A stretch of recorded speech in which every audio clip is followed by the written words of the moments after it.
सभी का स्वागत विजेता चैनल पर और मैं हूं आपके साथ आपकी विज्ञान अध्यापिका डॉक्टर ज्योति शर्मा। तो बच्चों, आज हम पढ़ रहे हैं आपके पेपर के बारे में, जो कि आपका बोर्ड माध्यमिक शिक्षा बोर्ड से जो हमारा पेपर आता है विज्ञान का, उसके बारे में हम बात कर रहे हैं। तो बच्चों, आपके पेपर के 4 पार्ट होते हैं, अ, ब, स और द। 80 नंबर का आपका पेपर होता है।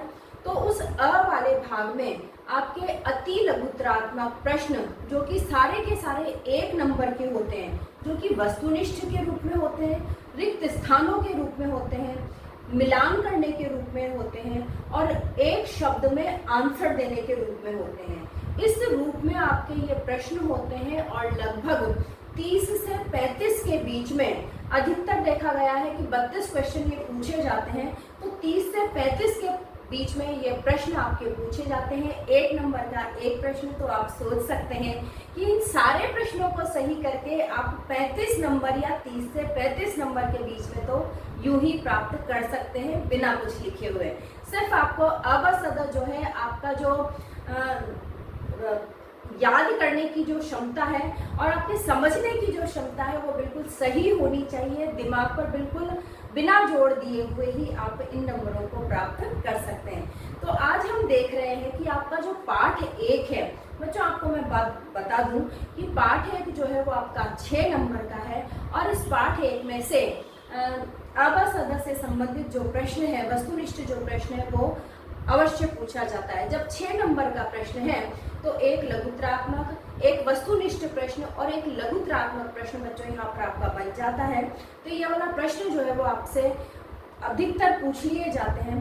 तो आज मैं आपके लिए लेकर आई हूँ कि इस पूरे लेसन में से कौन कौन से जो प्रश्न हैं वो 1 नंबर के इस पार्ट अ में आपके लिए बनाए जा सकते हैं।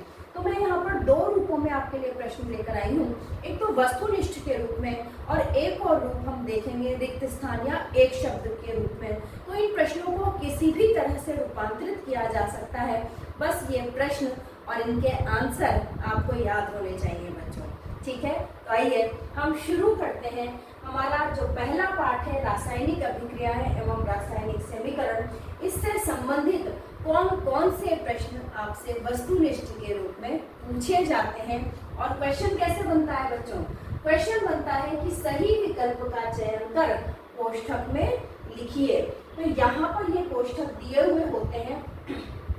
पेपर करने का सही तरीका ये होता है बच्चों, आपको पेपर में कुछ नहीं लिखना होता है। आपकी जो मैम होती है पेपर देते वक्त ही, पेपर बांटते वक्त ही आपको कह देती है कि पेपर में कुछ नहीं लिखना, सिर्फ आपका जो रोल नंबर होता है सिर्फ उसी को लिखना होता है। तो वहाँ तो हमें लिखना नहीं है। तो आप डायरेक्ट क्या कीजिए कि क्वेश्चन 1 से शुरू कीजिए और उत्तर 1, उत्तर 2 ऐसे लिखते लिखते और अ ब स द आपके जो भी आंसर हो डायरेक्ट अपनी कॉपी में कीजिए।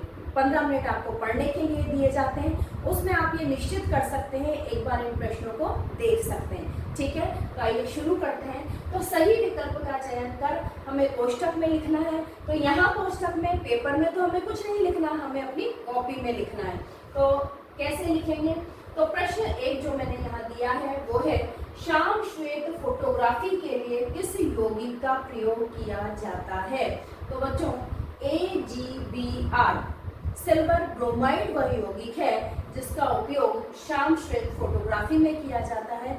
जब मैंने आपको पार्ट 1 विस्तृत रूप से पढ़ाया था तब मैंने आपको ये अभिक्रिया बताई थी। ठीक है बच्चों, अगला आ जाता है कि किस धातु का संक्षारण नहीं होता।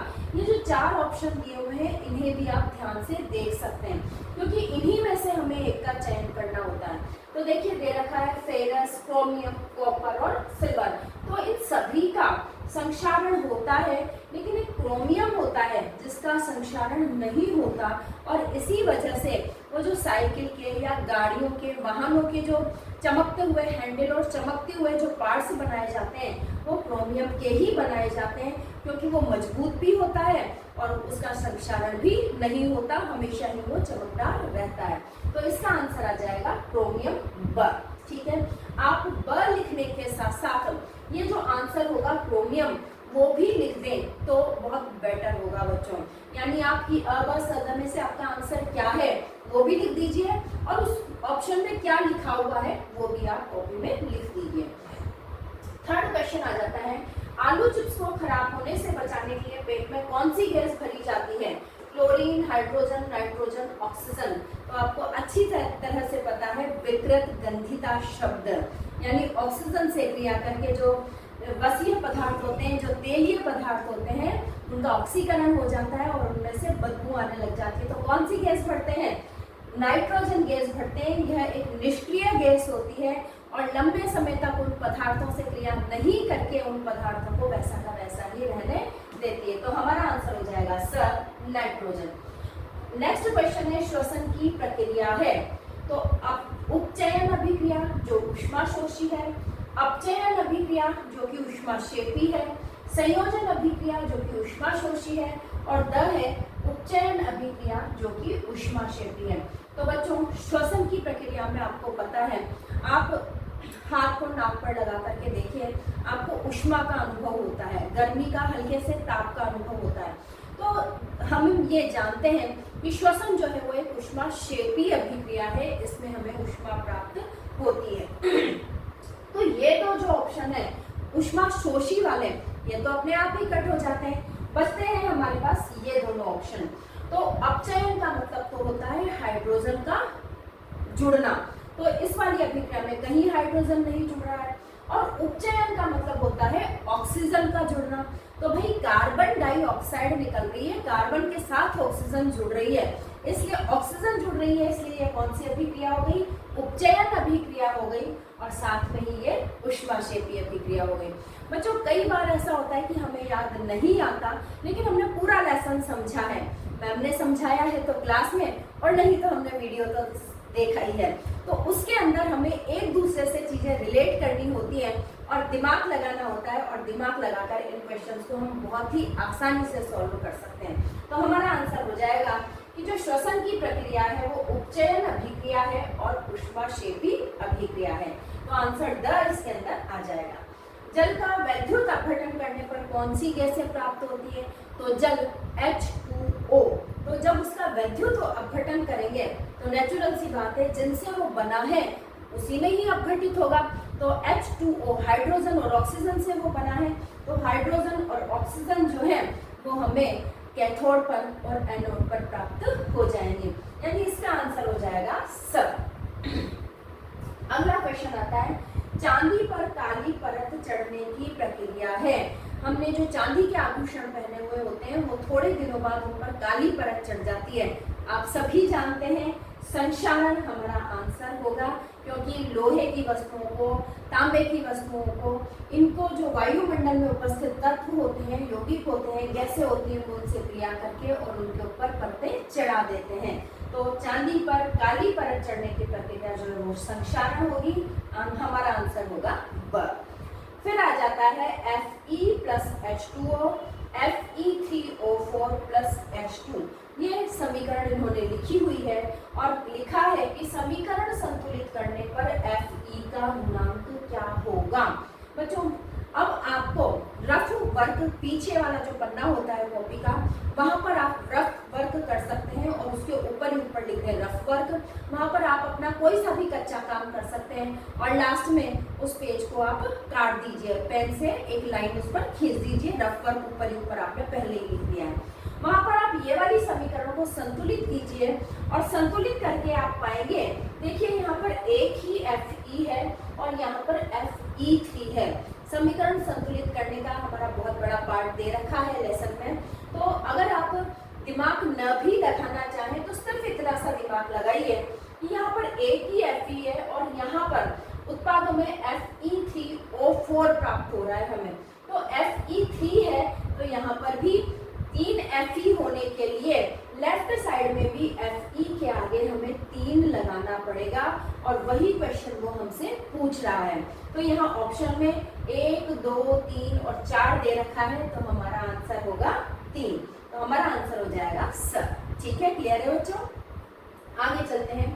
वियोजन अभिक्रिया के लिए आवश्यक है तो ऊष्मा, प्रकाश, विद्युत ऊर्जा और उपरोक्त सभी। आंसर समझ गए होंगे, इसमें आ जाएगा उपरोक्त सभी, क्योंकि वियोजन जो होता है वो कहीं ऊष्मा की वजह से होता है, कहीं प्रकाश की वजह से होता है और कहीं विद्युत ऊर्जा की वजह से होता है, और उन्हें वैसा ही वियोजन नाम दे दिया जाता है। जैसे कि अभी हमने पढ़ा था कि जल का वैद्युत अपघटन या जल का वैद्युत वियोजन, इसी तरह से ऊष्मीय विघटन हो जाएगा, इसी तरह से प्रकाशीय वियोजन हो जाएगा। ठीक है, तो उपरोक्त सभी हमारा आंसर आ जाएगा।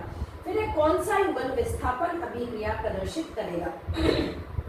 तो बच्चों, विस्थापन अभिक्रिया में आपको पता है कि जो ज्यादा क्रियाशील तत्व होगा, जो ज्यादा क्रियाशील धातु होगी, वो अपने से कम अभिक्रियाशील धातु को ही विस्थापित करेगी।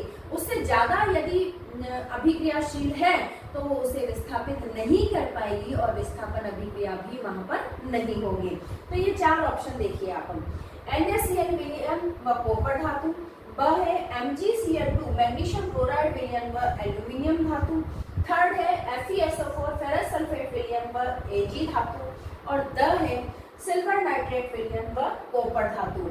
और इसका आंसर होगा द सिल्वर नाइट्रेट विलयन व कॉपर धातु, क्योंकि कॉपर जो होती है वो Ag से अधिक क्रियाशील होगी और वो उसको विस्थापित कर देगी, और सभी में ऐसा नहीं होता, इसलिए केवल ये वाला युगल ही होगा जो विस्थापन अभिक्रिया प्रदर्शित करेगा। ठीक है बच्चों, नेक्स्ट क्वेश्चन लेते हैं, 10वां क्वेश्चन। जैसा कि मैंने आपसे कहा था कि इस पाठ में से या और ये 1 नंबर वाले जो क्वेश्चन है उनमें से रिक्त स्थान के रूप में भी आपसे क्वेश्चन पूछे जा सकते हैं, और एक लाइन भी छोड़ दी जाती है 1 नंबर के लिए, एक शब्द लिखने के लिए या एक लाइन में आंसर देने के लिए। तो उसी तरह के ये कुछ प्रश्न मैंने यहाँ पढ़ लिए हैं। तो हमारा प्रश्न है कि यौगिक एक्स और एल्यूमिनियम का उपयोग रेल की पटरियों को जोड़ने के लिए किया जाता है, कौन सी अभिक्रिया है, वह यौगिक एक्स का नाम बताइए।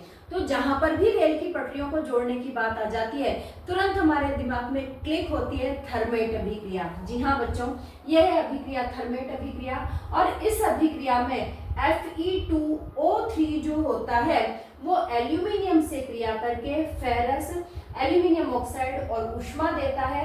तो यहाँ पर यौगिक जो आपसे एक्स के रूप में पूछा है वो हो जाएगा Fe2O3, और इसको हम कौन सी वाली अभिक्रियाओं में पढ़ते हैं बच्चों, बता सकते हैं? ये जो है अभिक्रिया का उदाहरण है वो है विस्थापन अभिक्रिया। ये वाली अभिक्रिया लिख के आपसे ये भी पूछा जा सकता है कि इस अभिक्रिया को आप कौन सी अभिक्रिया में शामिल करेंगे, विविस्थापन अभिक्रिया, संयोजन अभिक्रिया, वियोजन अभिक्रिया, तो हम इसको, या विस्थापन अभिक्रिया, तो हम इसको करेंगे विस्थापन अभिक्रिया में, क्योंकि ये देखिए Fe जो होता है वो अकेला रह जाता है, ये ऑक्सीजन इससे क्रिया कर लेता है, तो द्विविस्थापन नहीं हुआ है, इसमें सिंगल विस्थापन है, इसलिए ये हो जाएगा उदाहरण विस्थापन अभिक्रिया का, और ये है हमारी थर्मेट अभिक्रिया। अगला क्वेश्चन है, जब किसी परख नली में लेड नाइट्राइड का विलयन व KI का विलयन पोटेशियम आयोडाइड का विलयन डालते हैं, मिलाते हैं, तो अवक्षेप बनता है।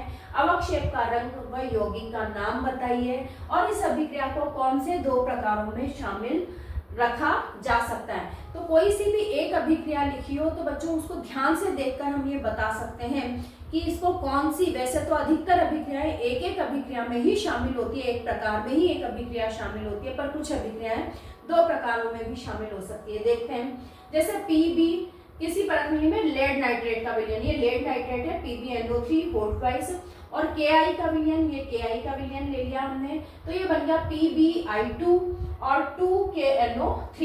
तो ये जो पीला अवक्षेप हमें प्राप्त होता है, ये अवक्षेप लेड आयोडाइड का प्राप्त होता है, और इसका जो होगा कलर वो होगा पीला। ये वाला अवक्षेप के रंग वाला जो क्वेश्चन है वो आपसे कई बार पूछ लिया गया है, तो आप इसे ध्यान से देखिए कि जो पीला अवक्षेप का रंग उन्होंने पूछा है, तो अवक्षेप का रंग पीला होता है और यौगिक का नाम होता है लेड आयोडाइड। और कौन सी अभिक्रियाओं में इसको शामिल किया गया है, तो द्विविस्थापन अभिक्रिया। देखिए I भी चेंज हो गया है और NO3 भी चेंज हो गए हैं, दोनों एक दूसरे से ये जो धातुएं हैं वो चेंज हो गई हैं, तो ये द्विविस्थापन अभिक्रिया के अंतर्गत भी रखा जा सकता है।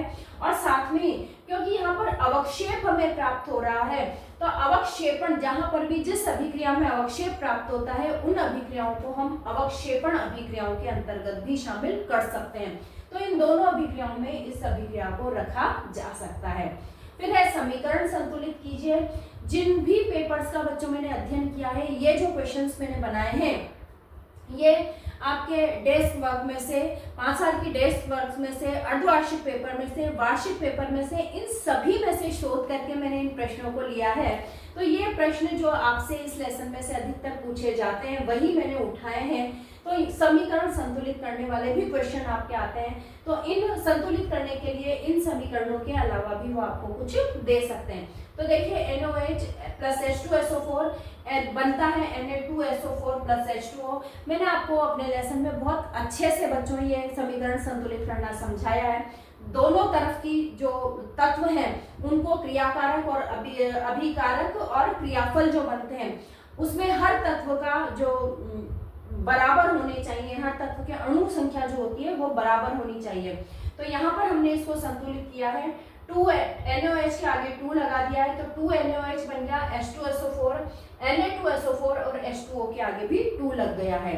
ठीक है, इसी तरह से आ जाता है NH3 प्लस CuO, ये बना रहे हैं Cu plus N2 plus H2O। अगर बच्चों आपको समीकरण संतुलन में थोड़ा सा भी कोई प्रॉब्लम आपको लगती है तो मैं चाहूंगी कि हमारा जो पाठ एकता जो कि मैंने आपको विस्तृत रूप से पढ़ाया था आप उसे एक बार जरूर देखिए।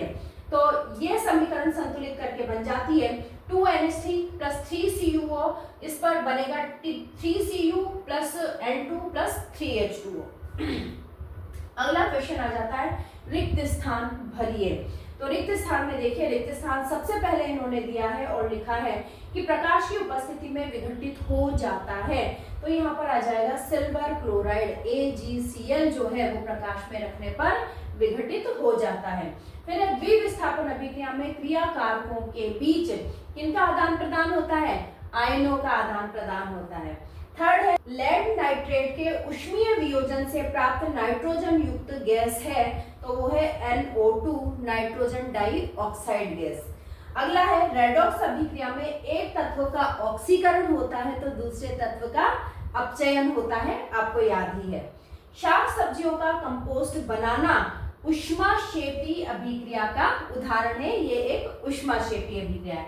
तो बच्चों ये थे रिक्त स्थान, और भी कई तरह के रिक्त स्थान जो है वो आपसे पूछे जा सकते हैं, लेकिन मेनली अभी तक के एग्जाम्स में जो रिक्त स्थान पूछे जाते हैं वो इसी तरह के हैं। अब अगला जो क्वेश्चन आ जाता है जिस टाइप का इस पार्ट में से, वो है क्या होता है जब। तो पहला है कि चूने के पानी में जब CO2 गैस प्रवाहित की जाती है तो क्या होता है। तो बच्चों ये आपको पता होगा कि CO2 का ये एक टेस्ट है कि CO2 है या नहीं है। तो उसके लिए हम चूने के पानी में कार्बन डाइऑक्साइड गैस ही प्रवाहित करते हैं तो वो दूधिया रंग की हो जाती है। तो ये है चूने का पानी CaOH होल ट्वाइस, इसमें जब गैस कार्बन डाइऑक्साइड गैस प्रवाहित की जाती है तो CaCO3 कैल्शियम कार्बोनेट बनता है प्लस H2O बनता है, तो ये कैल्शियम कार्बोनेट जो होता है वो ही दूधिया होता है। ठीक है, जिंक धातु की सोडियम हाइड्रोक्साइड से क्रिया करवाई जाती है तो क्या होता है। तो ये जिंक धातु है, सोडियम हाइड्रोक्साइड से जब क्रिया करवाई हमने तो देखिए बनता है Na2ZnO2 जो होता है सोडियम जिंकेट प्लस H2। बच्चों आपसे वही अभिक्रियाएं पूछी जाती हैं जिनमें कुछ स्पेशल बनता है, नॉर्मल अभिक्रियाएं आपसे नहीं पूछी जाती हैं। तो यहाँ पर ये जो सोडियम जिंकेट बन रहा है इसका नाम आपको याद होना चाहिए। ये अभिक्रिया वहां पर लिख देंगे और लिखेंगे कि इस अभिक्रिया में सोडियम जिंकेट और हाइड्रोजन प्राप्त होता है। थर्ड जो अभिक्रिया है वो है कैल्शियम हाइड्रोक्साइड की क्लोरीन से क्रिया। तो calcium hydroxide CaOH whole twice की जब क्लोरीन गैस से क्रिया करवाई जाती है तो CaOCl2 प्लस H2O बनता है। इस CaOCl2 को आप पहचान गए होंगे बच्चों, विरंजक चूर्ण। ठीक है, तो इस तरह के क्वेश्चन भी इस पार्ट में से आपसे पूछ लिए जाते हैं। अगला क्वेश्चन है ऑक्सीकरण या उपचयन अभिक्रिया किसे कहते हैं। तो ऑक्सीकरण और उपचयन के बारे में पूछा है, हम उसके बारे में लिखते हैं कि किसी पदार्थ में ऑक्सीजन की वृद्धि या हाइड्रोजन की कमी जो है वो ऑक्सीकरण या उपचयन अभिक्रिया कहलाती है। उदाहरण या समीकरण हम लिख देंगे 2Cu प्लस O2, इन्हें जब तापन गर्म किया जाता है तो 2CuO हमें प्राप्त होता है। तो कॉपर के अंदर ऑक्सीजन जुड़ गया है इसलिए यह ऑक्सीकरण अभिक्रिया का उदाहरण हो जाता है। बच्चों आपकी बुक में 5-6 तरह की अभिक्रियाएं हैं, संयोजन है, वियोजन है, विस्थापन है, द्विविस्थापन है, ऊष्माक्षेपी है, ऊष्माशोषी है। ये इतनी सारी तरह की अभिक्रियाएं दे रखी है। तो यहाँ मैंने एक उदाहरण दे करके आपको बताया है। इस ऑक्सीकरण के अलावा आपसे उन सभी अभिक्रियाओं के बारे में किसी का भी एक नाम लिखकर और पूछा जा सकता है। तो एक लाइन में आपको उसकी परिभाषा पता होनी चाहिए और सभी रासायनिक अभिक्रियाओं का आपको एक एक समीकरण जो है वो पता होना चाहिए ताकि आप उसको फटाफट से लिख सकें। ठीक है बच्चों, तो ये जो 15 क्वेश्चन है यहाँ पर मैंने समेकित करने की कोशिश की है। इसी तरह के प्रश्न आपसे एग्जाम्स में पूछे जाते हैं और कोई प्रश्न इनमें से नहीं लिया जाता। अगर आपने इन प्रश्नों को अच्छे से याद किया तो बच्चों मेरा ये विश्वास है कि जो 35 नंबर वाले जो आपके इस तरह के क्वेश्चन आते हैं अति लघुत्रात्मक, उनमें आप ये क्वेश्चन इनमें से आप पूरे में से पूरे मार्क्स प्राप्त कर पाएंगे क्योंकि इनमें ज़्यादा लिखना नहीं होता है बच्चों। तो मेरी ये कोशिश रही है कि आप ज़्यादा से ज़्यादा अंक प्राप्त कर सकें। एग्ज़ाम की अभी से हम तैयारी करेंगे तो तब तक हमारी बहुत अच्छी तैयारी हो जाएगी। तो इस जो ये वीडियो है, इस वीडियो को आप ज़्यादा से ज़्यादा अपने पढ़ने वाले साथियों के साथ शेयर कीजिए ताकि उन तक भी ये वीडियो जो कि भाई एग्ज़ाम्स में आने वाले हैं ये पहुँचे और वो भी अभी से अपने एग्ज़ाम्स की तैयारी में लग जाएं। तो बच्चों ज़्यादा से ज़्यादा सब्सक्राइब कीजिए, लाइक कीजिए और शेयर कीजिए। स्वस्थ रहिए, मस्त रहिए और पढ़ते रहिए।